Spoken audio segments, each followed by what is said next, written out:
Hi, I'm Christian McBride. I'm a stage tech, tour manager, stage manager, all the things on the production side in the Australian music industry, sometimes around the world. I'm also a board member of CrewCare, who are advocates for all things welfare and also other areas for crew working in production and all versions of live music. What's day to day for you now? At the moment, I'm working for Spiderbait, so I'm very lucky. This is cool. Tell They me. are the most wonderful human beings ever. So for them, I'm advancing the travel and I'm organising things, but I'm helping on the night. So I'm there delivering the show with their team, making sure all the riders are ready and all those things. So my day-to-day is like doing a lot of advancing. You have to plan everything. So it's a lot of emails. So you have to tell the venues exactly what's happening, what's coming, what your requirements are. So my day-to-day is doing that. But then when the shows are on, it's flying the band, it's picking up the cars. Sometimes it's driving the band as well. Other times you have drivers, so you have to organise the drivers. And this can range from 5 people to tours of up 50 people. Your work with CrewCare. What do you do there? So you're on the board, did you say? I am on the board. I hate the status and the hierarchy. What does that even mean? The chair. I'm the chair. I'm currently the chairperson, but I have this. I have this utopian ideal that everything's equal and it can be flat organisation, but That's good though. It is good. I love that. It is good because, we can get. I don't want to get into all the things, but I'm cis white male. I have power already. The idea is to bring more people in and to bring diversity and inclusion, right? Yeah. So anyway, but we'll get to that. We'll get to that later. In CrewCare, it wasn't. Obviously I'd spoken out politically about things. People knew I was on there advocating for things and social justice and these things are I'm sort of known for that. Eventually people just said, look, we're in this CrewCare thing, we don't have a union. It's not a union, so to speak, but it's a collective where workers can come, and they used to have a day called Roadies for Roadies, and all the crew would come down and they'd go on a crew walk. And they'd all have a walk together, and it was kind of like it was a day to give something back, And even though it was public facing, a lot of the crew want to be in the background. Do you know what I mean? Yeah. So we don't want to say, oh, hey, this is all about me, I'm this big thing. Like that. We're there to support the artists and be in the background. So, but that comes at a cost, right? They do so much work, but it's hard to get the acknowledgement necessarily. So anyway, in CrewCare, eventually I got brought into this organisation, and it's closely related to Support Act, because Support Act are providing these services, might be crisis relief, might be mental health support, but not everyone knows how to ring up, doesn't know what the welfare helpline is. They don't know how to access the services. They might be an older person at the end of their career and they're like, I don't deserve help. I'm like, are you kidding? You've worked for 40 years in this industry, you've given your body and your mind and everything, and you of course you deserve help.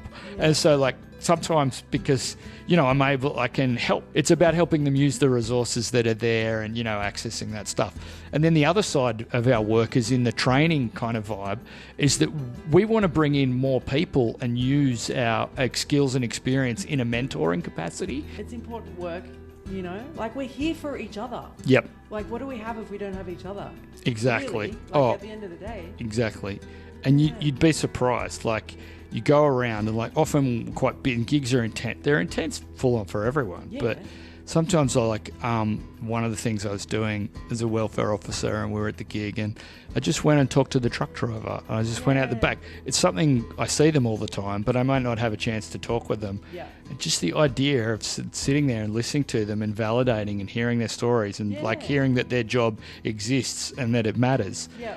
And also the merch people, there are all these jobs around and all these things that happen, and no one sort of knows it happens. If you can listen to their story and just hear them, because they have the same passion for music that we do. Yeah. And if you hear their stories and validate their work, it just uplifts them so much. Because it's all important. It's all pieces of, this crazy big puzzle. Yeah, that's it.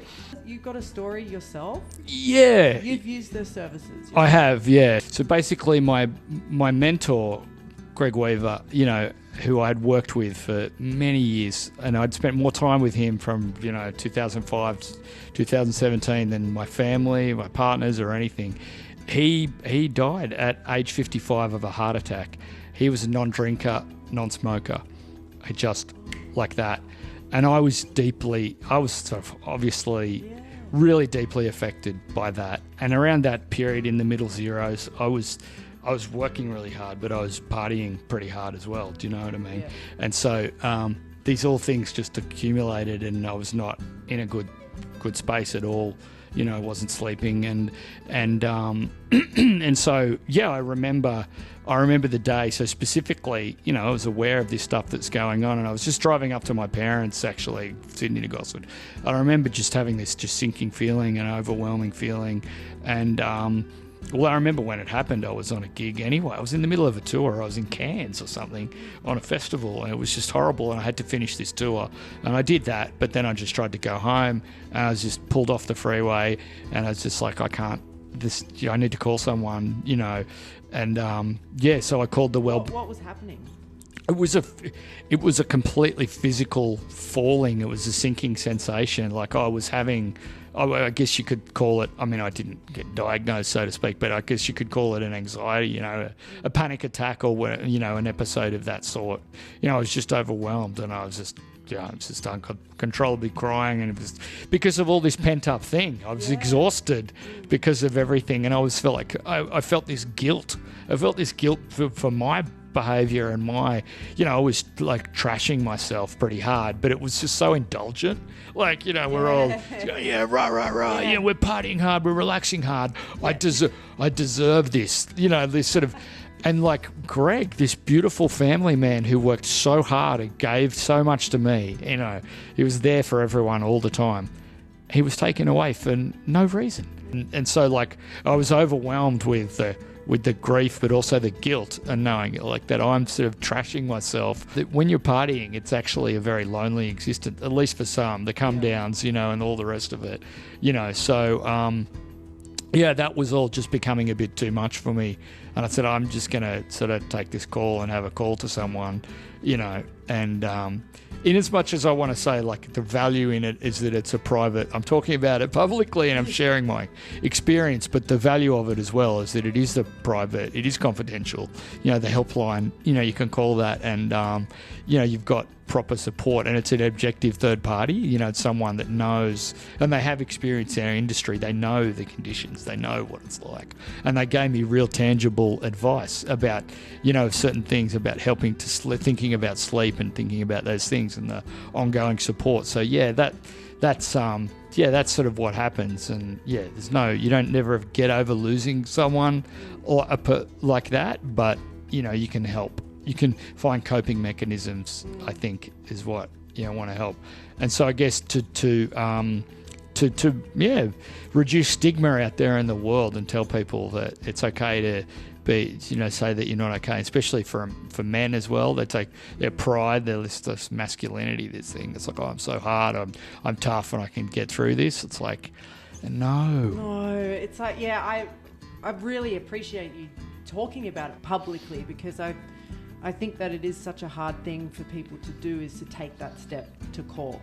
And I think actually doing it and hearing you talk about, I picked up the phone and called, that's going to help people. Yeah. Because they're going to go, that's what you did. I hope so. Yeah, I think, well, it will, because and it's important that we do talk about it. And look, there's no shame in it. It's like, so what? Like, it's a great thing to do. Exactly. Is look after yourself, and that's what we all should be doing it when we need to do it. Yeah. Anything we can do to share the information. Yeah. This is what's available to creatives, to crew people, to whoever it may be in the creative arts. This is available, and we want to tell people. So my job is to go, how can we get it out there more? There's just amazing things that are available. So and you realise that that's what cultural change is. That's bottom up stuff, because you're a musician, you're actually a creative. You know, if it all came from this organisation just delivering this service and blah, blah, blah, it's all top down, it wouldn't be it. So you talking about, like, that's what they want to do, just create a vibe, create a hub. Like Support Act is a hub for like-minded people who want to support each other and want to show people that it's okay, and we're in our little group and we'll stick together. We're going to be fine if we stick together. And they're hearing stories that you might relate to, or might feel it's much safe to share your story. Then I think that's what's great, what you're doing, telling people stories. That's how people access. That makes it real and tangible. Yeah, you know? I think so too. Mm. Oh, thank you. Thanks. Thank you so much for chatting. I appreciate it. My pleasure.